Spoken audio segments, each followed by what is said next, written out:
Hello students, ਇਸ lecture ਦੇ ਵਿੱਚ ਅਸੀਂ ਮੈਜਰਸ ਆਫ ਡਿਸਪਰਸ਼ਨ ਦਾ ਜੋ ਅਗਲਾ ਮੈਥਡ ਹੈ ਉਸ ਨੂੰ ਸਟੱਡੀ ਕਰਾਂਗੇ, ਦੈਟ ਇਜ਼ ਸਟੈਂਡਰਡ ਡੈਵੀਏਸ਼ਨ। ਹੁਣ ਮੀਨ ਡੈਵੀਏਸ਼ਨ ਦਾ ਇੱਕ ਜੋ ਡਰਾਬੈਕ ਹੈ ਉਹ ਇਹ ਹੈ ਕਿ ਉਹਦੇ ਵਿੱਚ ਅਸੀਂ ਜੋ ਨੈਗੇਟਿਵ ਵੈਲਿਊਜ਼ ਆ ਉਹਨਾਂ ਨੂੰ ਵੀ ਪੋਜ਼ੀਟਿਵ ਵੈਲਿਊਜ਼ ਕੰਸੀਡਰ ਕਰ ਲੈਂਦੇ ਹਾਂ। ਔਰ ਜਦੋਂ ਅਸੀਂ ਮੀਨ ਡੈਵੀਏਸ਼ਨ ਨੂੰ ਮੀਨ, ਮੀਡੀਅਨ ਔਰ ਮੋਡ ਤੋਂ ਫਾਈਂਡ ਕਰਨਾ ਹੁੰਦਾ ਤਾਂ ਕਈ ਵਾਰ ਮੋਡ ਜੋ ਹੈ ਇਲ ਡਿਫਾਈਨਡ ਹੁੰਦਾ। ਦੈਟ ਮੀਨਸ ਕਿ ਅਸੀਂ ਸੀਰੀਜ਼ ਦਾ ਮੋਡ ਨਹੀਂ ਫਾਈਂਡ ਕਰ ਸਕਦੇ। ਉਸ ਕੇਸ ਦੇ ਵਿੱਚ ਮੀਨ ਡੈਵੀਏਸ਼ਨ ਮੋਡ ਤੋਂ ਫਾਈਂਡ ਕਰਨਾ ਮੁਸ਼ਕਿਲ ਹੋ ਜਾਂਦਾ। ਕਈ ਵਾਰ ਜਦੋਂ ਮੀਨ, ਮੀਡੀਅਨ ਜਾਂ ਮੋਡ ਫਰੈਕਸ਼ਨ ਦੇ ਵਿੱਚ ਆ ਜਾਂਦਾ ਤਾਂ ਉਸ ਵੇਲੇ ਬੜਾ ਡਿਫਿਕਲਟ ਹੋ ਜਾਂਦਾ ਇਹਨੂੰ ਕੈਲਕੂਲੇਟ ਕਰਨਾ। ਤਾਂ ਇਸ ਤਰ੍ਹਾਂ ਬਹੁਤ ਸਾਰੀਆਂ ਜਿਹੜੀਆਂ ਪ੍ਰੋਬਲਮਸ ਹੈਗੀਆਂ ਉਹ ਮੀਨ ਡੈਵੀਏਸ਼ਨ ਦੇ ਵਿੱਚ ਹੈਗੀਆਂ ਆ, ਜਿਹਦੇ ਕਰਕੇ ਇਹ ਸਟੈਂਡਰਡ ਡੈਵੀਏਸ਼ਨ ਦੀ ਟੈਕਨੀਕ ਜਿਹੜੀ ਆ ਉਹ ਕਾਰਲ ਪੀਅਰਸਨ ਨੇ ਦਿੱਤੀ। ਤਾਂ ਇਸ ਟੈਕਨੀਕ ਦੇ ਵਿੱਚ ਅਸੀਂ ਕੀ ਕਰਦੇ ਹਾਂ ਕਿ ਬੇਸਿਕਲੀ ਇੱਕ ਜਿਹੜੀ ਪ੍ਰੋਬਲਮ ਹੈ ਕਿ ਜੋ summation x minus x mean equal to 0 ਹੈ, ਇਸ ਪ੍ਰੋਬਲਮ ਨੂੰ ਸੋਲਵ ਕਰਦਾ ਕਿ x ਮਾਈਨਸ x ਮੀਨ ਨੂੰ 0 ਨਹੀਂ ਹੋਣ ਦਿੰਦਾ। ਤੋ ਰਾਦਰ ਇਹਦੀ ਜਗ੍ਹਾ 'ਤੇ ਅਸੀਂ ਕੀ ਕਰਦੇ ਹਾਂ, ਜਿੰਨੀਆਂ ਵੀ ਨੈਗੇਟਿਵ ਵੈਲਿਊਜ਼ ਵੀ ਹੈਗੀਆਂ ਆ ਉਹਨਾਂ ਨੂੰ ਵੀ ਪੋਜ਼ੀਟਿਵ ਵੈਲਿਊਜ਼ ਦੇ ਵਿੱਚ ਕਨਵਰਟ ਕਰ ਸਕਦੇ ਹਾਂ, ਬਟ ਉਹਨਾਂ ਨੂੰ ਇਗਨੋਰ ਕਰਕੇ ਨਹੀਂ ਬਲਕਿ ਉਹਨਾਂ ਦਾ ਸਕੇਅਰ ਕਰਕੇ।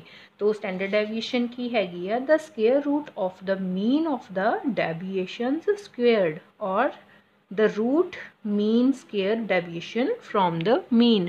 ਤੋ ਇਸ ਤਰ੍ਹਾਂ ਅਸੀਂ ਜਿਹੜਾ ਇਹਦੇ ਵਿੱਚ ਹੈਗਾ ਆ ਕਿ ਜਿਹੜੀਆਂ ਡੈਵੀਏਸ਼ਨਸ ਅਸੀਂ ਮੀਨ ਤੋਂ ਫਾਈਂਡ ਕਰਦੇ ਹਾਂ ਉਹਨਾਂ ਨੂੰ ਅੱਗੇ ਸਕੇਅਰ ਕਰਕੇ ਦੈਨ ਉਹਨਾਂ ਦਾ ਰੂਟ ਕਰਕੇ ਫਿਰ ਅਸੀਂ ਇਹਨੂੰ ਪੋਜ਼ੀਟਿਵ ਵੈਲਿਊ ਦੇ ਵਿੱਚ ਕਨਵਰਟ ਕਰ ਸਕਦੇ ਹਾਂ। ਬਟ ਫਿਰ ਇਹਦੇ ਵਿੱਚ ਅਸੀਂ ਕੋਈ ਵੀ ਨੈਗੇਟਿਵ ਸਾਈਨ ਨੂੰ ਇਗਨੋਰ ਨਹੀਂ ਕੀਤਾ, ਉਹਨਾਂ ਨੂੰ ਵੈਲਿਊਜ਼ ਨੂੰ, ਨੈਗੇਟਿਵ ਵੈਲਿਊਜ਼ ਨੂੰ ਐਜ਼ ਇਟ ਇਜ਼ ਲਿਆ, ਸਕੇਅਰ ਕਰਕੇ ਉਹਨਾਂ ਨੂੰ ਪੋਜ਼ੀਟਿਵ ਕੀਤਾ।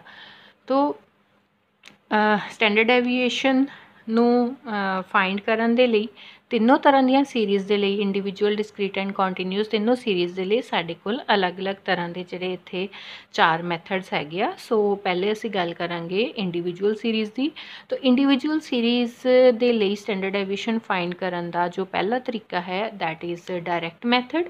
ਤੋ ਸਟੈਂਡਰਡ ਡੈਵੀਏਸ਼ਨ ਨੂੰ ਅਸੀਂ ਸਿਗਮਾ ਦੇ ਨਾਲ ਡਿਨੋਟ ਕਰਦੇ ਹਾਂ, ਸਿਗਮਾ ਦਾ ਸਾਈਨ ਬੋਲਦੇ ਆ। ਤੋ ਇੱਥੇ ਡਾਇਰੈਕਟ ਮੈਥਡ ਕੀ ਹੈ ਕਿ ਜੋ ਵੀ ਆਬਜ਼ਰਵੇਸ਼ਨਸ ਆ ਉਹਨਾਂ ਤੋਂ ਡਾਇਰੈਕਟਲੀ ਅਸੀਂ ਜੋ ਹੈ ਉਹ ਫਾਈਂਡ ਕਰ ਲਾਂਗੇ standard deviation, that is square root of summation x square over n minus summation x over n the whole square। ਹੁਣ summation x over n ਕਾਹਦਾ ਫਾਰਮੂਲਾ ਆ ਦੇਖਿਆ ਜਾਏ ਤੇ ਇੰਡੀਵਿਜੂਅਲ ਸੀਰੀਜ਼ ਦੇ ਵਿੱਚ ਅਸੀਂ ਮੀਨ ਫਾਈਂਡ ਕਰਦੇ ਹਾਂ summation x over n ਕਰਕੇ। ਇਸ ਕਰਕੇ ਇਹਨੂੰ ਅਸੀਂ ਇਸ ਤਰੀਕੇ ਨਾਲ ਵੀ ਲਿਖ ਸਕਦੇ ਹਾਂ, under route summation x square over n minus x ਮੀਨ ਸਕੇਅਰ। ਐਕਚੁਅਲ ਮੀਨ ਤੋਂ ਵੀ ਫਾਈਂਡ ਕਰ ਸਕਦੇ ਹਾਂ। ਇੱਥੇ ਅਸੀਂ ਡਾਇਰੈਕਟ ਮੈਥਡ ਯੂਜ਼ ਕੀਤਾ, ਇਹਦੇ ਵਿੱਚ ਕੋਈ ਅਸੀਂ ਅਲੱਗ ਤੋਂ ਚੀਜ਼ ਫਾਈਂਡ ਨਹੀਂ ਕੀਤੀ, ਕੋਈ ਮੀਨ ਜਾਂ ਡੈਵੀਏਸ਼ਨਸ ਫਾਈਂਡ ਨਹੀਂ ਕੀਤੀਆਂ। ਜੋ ਆਬਜ਼ਰਵੇਸ਼ਨ ਸੀ ਡਾਇਰੈਕਟਲੀ ਉਹਨਾਂ ਤੋਂ ਅਸੀਂ ਵੈਲਿਊਜ਼ ਜਿਹੜੀਆਂ ਐਕਸ ਸਕੇਅਰ ਫਾਈਂਡ ਕੀਤਾ ਔਰ ਜੋ ਇੱਥੇ ਸਾਡੇ ਕੋਲ ਸਟੈਂਡਰਡ ਡੈਵੀਏਸ਼ਨ ਆ ਉਹ ਆ ਜਾਏਗੀ।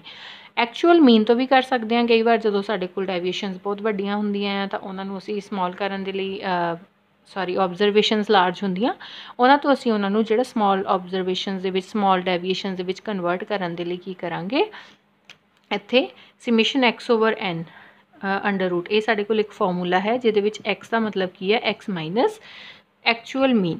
ਤੋ ਇਹ ਆਬਜ਼ਰਵੇਸ਼ਨਸ ਅਸੀਂ ਫਾਈਂਡ ਕਰ ਲਾਂਗੇ x ਮਾਈਨਸ x ਮੀਨ, ਦੈਨ ਉਹਨਾਂ ਦਾ ਸਕੇਅਰ ਕਰਾਂਗੇ। x ਸਕੇਅਰ ਫਾਈਂਡ ਕਰਨਾ ਨਾ, ਸਮੇਸ਼ਨ x ਸਕੇਅਰ। ਤੋ ਇਸ ਤਰ੍ਹਾਂ ਸਾਡੇ ਕੋਲ ਆ ਜਾਏਗਾ summation x over n root, ਇਹ ਵੀ ਸਟੈਂਡਰਡ ਡੈਵੀਏਸ਼ਨ ਦਾ ਫਾਰਮੂਲਾ।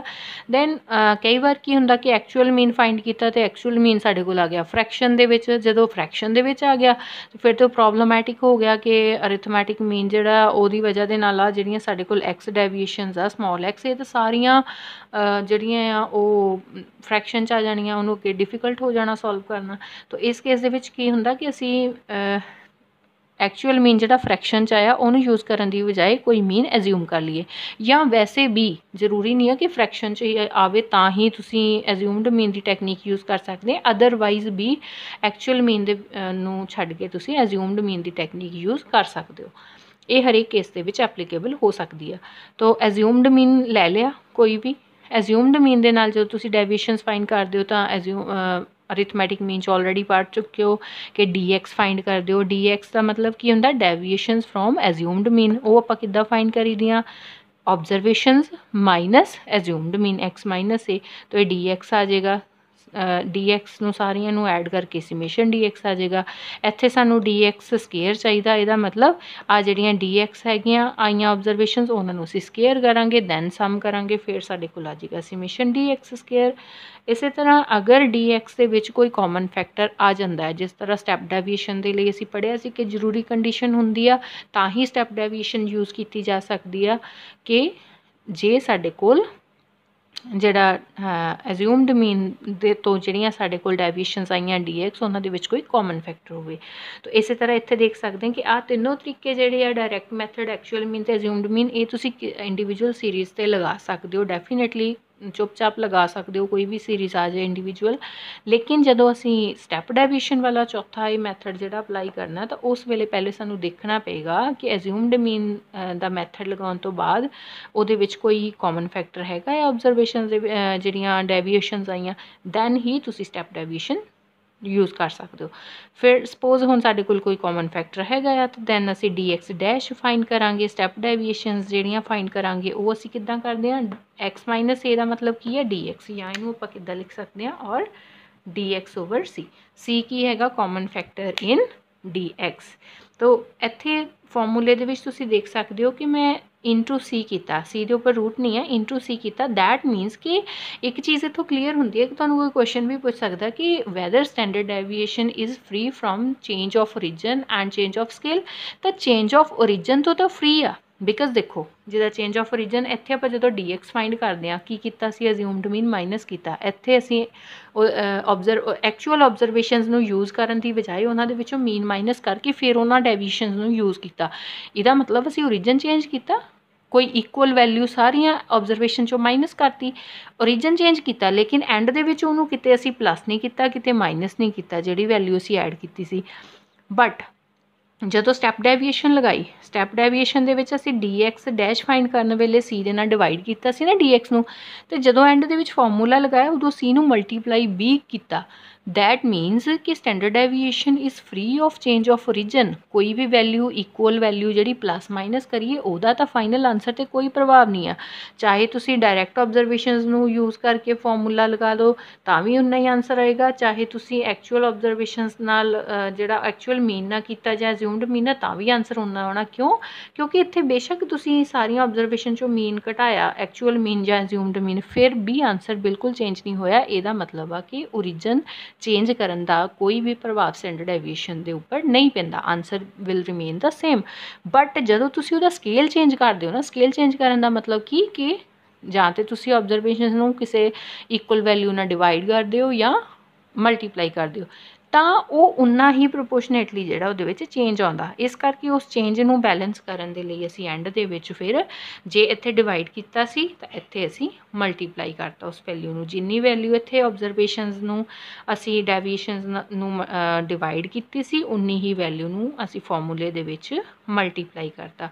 ਤੋ that means standard deviation is not free of change of scale. ਇਹ ਚੀਜ਼ ਯਾਦ ਰੱਖਣੀ ਹੈ ਤੁਸੀਂ। ਹੁਣ ਅਸੀਂ ਇੱਕ ਐਗਜ਼ਾਮਪਲ ਦੇ ਥਰੂ ਇਹ ਚਾਰੋਂ ਮੈਥਡਸ ਨੂੰ ਅਪਲਾਈ ਕਰਕੇ ਦੇਖਾਂਗੇ ਕਿਸ ਤਰ੍ਹਾਂ ਸਟੈਂਡਰਡ ਡੈਵੀਏਸ਼ਨ ਅਸੀਂ ਫਾਈਂਡ ਕਰਦੇ ਹਾਂ ਇੰਡੀਵਿਜੂਅਲ ਸੀਰੀਜ਼ ਦੇ ਲਈ। ਤੋ ਇੱਥੇ ਮੈਂ ਇੱਕ ਇੰਡੀਵਿਜੂਅਲ ਸੀਰੀਜ਼ ਦੀ ਐਗਜ਼ਾਮਪਲ ਲਈ ਆ। ਇਸ ਸੀਰੀਜ਼ ਦੇ ਵਿੱਚ ਤੁਸੀਂ ਦੇਖ ਸਕਦੇ ਹੋ ਕਿ ਵੈਸੇ ਜੋ ਆਬਜ਼ਰਵੇਸ਼ਨਸ ਹੈ ਉਹ ਕਾਫੀ ਲਾਰਜ ਹੈਗੀਆਂ, ਬਟ ਫਿਰ ਵੀ ਅਸੀਂ ਪਹਿਲੇ ਡਾਇਰੈਕਟ ਮੈਥਡ ਅਪਲਾਈ ਕਰਾਂਗੇ ਇਹਦੇ 'ਤੇ। ਤਾਂ ਡਾਇਰੈਕਟ ਮੈਥਡ ਦਾ ਜਿਹੜਾ ਸਾਡੇ ਕੋਲ ਫਾਰਮੂਲਾ ਸੀ ਉਹ ਸੀ summation X square over N minus summation X over N whole square. ਤਾਂ ਹੁਣ ਇੱਥੇ N ਸਾਡੇ ਕੋਲ ਨੰਬਰ ਆਫ ਆਬਜ਼ਰਵੇਸ਼ਨਸ 10 ਆ। ਸਾਨੂੰ ਫਾਰਮੂਲੇ ਦੇ ਅਕੋਰਡਿੰਗ ਹੋਰ ਕੀ ਚਾਹੀਦਾ, summation X and summation X square. Summation X ਨੂੰ ਐਡ ਕਰਕੇ ਸਾਡੇ ਕੋਲ ਆ ਗਿਆ 2641। ਸਮੇਸ਼ਨ X ਸਕੁਏਅਰ ਦੇ ਲਈ ਪਹਿਲੇ ਸਾਨੂੰ X ਸਕੁਏਅਰ ਕਰਨਾ ਪਏਗਾ। ਦੇਖੋ ਜਦੋਂ ਅਸੀਂ X ਸਕੁਏਅਰ ਕੀਤਾ ਤਾਂ ਕਾਫੀ ਲੌਂਗ ਜਿਹੜੀਆਂ ਇਹ ਆਬਜ਼ਰਵੇਸ਼ਨਸ ਵੈਲਿਊਜ਼ ਬਹੁਤ ਲਾਰਜ ਆਈਆਂ ਆ। ਇਸੇ ਕਰਕੇ ਜਿਹੜੇ ਸਾਡੇ ਕੋਲ ਅਨਦਰ ਮੈਥਡਸ ਆ ਉਹ ਕੰਮ ਆਉਂਦੇ ਆ, ਕਿ ਜਿੱਦਾਂ ਹੁਣ ਇਸ ਕੇਸ ਦੇ ਵਿੱਚ ਆਬਜ਼ਰਵੇਸ਼ਨਸ ਬਹੁਤ ਲਾਰਜ ਆ, ਤੋ ਇੱਥੇ ਪ੍ਰੈਫਰੇਬਲੀ ਸਾਨੂੰ ਡਾਇਰੈਕਟ ਮੈਥਡ ਨਹੀਂ ਯੂਜ਼ ਕਰਨਾ ਚਾਹੀਦਾ। ਉਹ ਤੋਂ ਬਾਅਦ ਅਸੀਂ ਐਕਚੁਅਲ ਮੀਨ ਟਰਾਈ ਕਰ ਸਕਦੇ ਹਾਂ, ਲੇਕਿਨ ਜਦੋਂ ਮੈਂ ਇੱਥੇ ਦੇਖਿਆ ਕਿ ਐਕਚੁਅਲ ਮੀਨ ਫਾਈਂਡ ਕੀਤਾ ਤਾਂ ਉਹ ਆਇਆ 264.1। फ्रैक्शन चा, इसलिए असी यूज़ नहीं करांगे। फ्रैक्शन दे विच आ रहा अगर 264 राउंड फिगर च पूरा पूरा आंदा तो फिर असी वो मैथड यूज़ कर लेना सी। हुण अगर इत्थे मैं ये एक्चुअल मीन वाली टैक्नीक यूज़ करूँगी तो सारियां ऑबजरवेशनस तो जिहड़ियां मेरे कोल एक्स डेविएशनस होणगियां वो डेसीमल दे विच फ्रैक्शन फॉर्म च आउणगियां, जिहदे नाल कि अगे सानू फर्दर उन्हां दा स्केयर करना भी डिफिकल्ट हो जाएगा। सो प्रैफरेबली इत्थे सब तो बेस्ट टैक्नीक वैसे किहड़ी होएगी, एज्यूम्ड मीन दी, वो भी असी करांगे। फिलहाल असी कर रहे हैं डायरैक्ट मैथड दी टैक्नीक। तो डायरैक्ट मैथड दे लई जो जो सानू इत्थे वैल्यूज़ चाहिदियां वो असी फाइंड कर लईआं। हुण असी इन्हां वैल्यूज़ नूं पुट कर दिंदे आं। समेशन एक्स स्केयर साडे कोल आया 700177, एन हैगा 10 माइनस समेशन एक्स साडे कोल आ गया 2641 ओवर एन हैगा 10। इहदा असी करना होल स्केयर।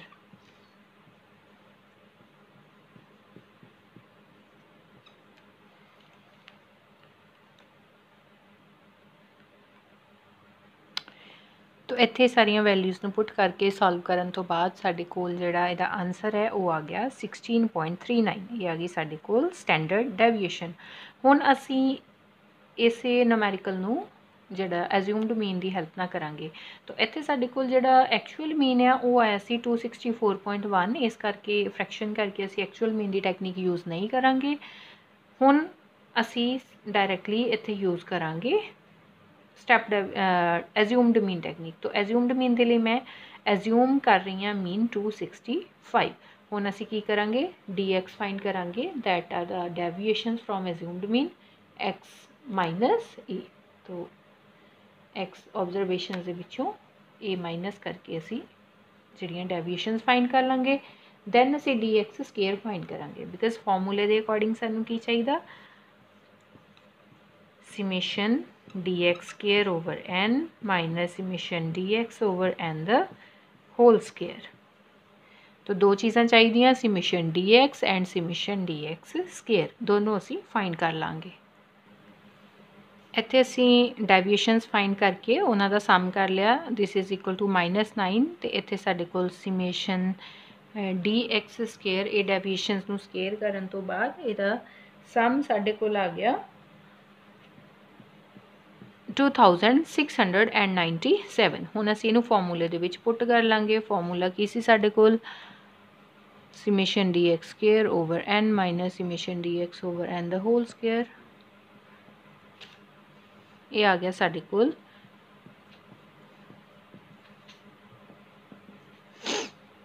ओवर 10 माइनस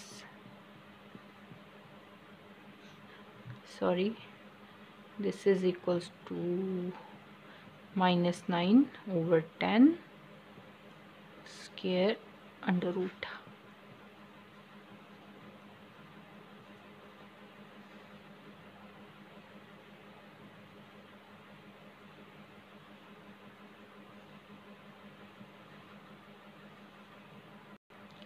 तो इत्थे इनू सॉल्व करके साडे कोल आंसर आ गया 16.398।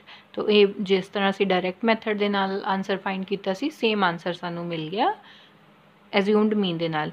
हुण इत्थे असी देख सकते हैं कि डी एक्स दे विच कोई भी कॉमन फैक्टर नहीं है, जिहदे करके असी इहदे ते स्टैप डेविएशन दी टैक्नीक यूज़ नहीं कर सकते। So this is all about standard deviation for an individual series.